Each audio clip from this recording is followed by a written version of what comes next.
Esimda PUBG'ni birinchi sezoni qora rubashka, jinsovka va qora tuflik bo'lardi. Lobbisi juda ham sodda, hozirgidan boshqacha. Orqasida S1 degan yozuvi ham bo'lardi. Esingdami do'stim, poligonga kirgan paytlarimiz, oq masxalatni kiyib maqtangan paytlarimiz, hech kimda giroskop degan narsalar bo'lmas edi. Yumpiga esa 9 yo'q tushar edi.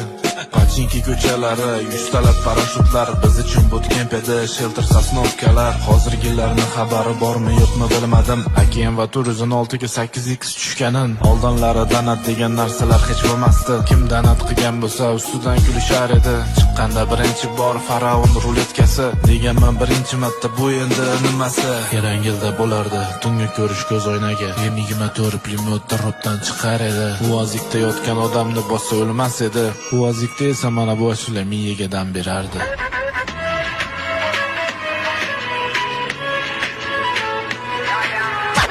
Esingdami oq-qora odamlar, haddachani yo'qotib o'ynagan paytlar. PUBG'da o'zbek serveri umuman bo'lmasdi. Kim Rossiyada o'ynasa hamma havas qilasdi. Oldin park desa poligondek tushunardik. Sababi hozirgidek hech kim parkda tanishmasdi. Hozirgi sportkalar xayolda ham yo'q edi. Bitta mashinaga skin bo'lsa shu yetardi. Ha, bilmaganlar bildi. Bilganlar esa yana ozgina bo'lsa ham eski damlarga qaytdi. Ha.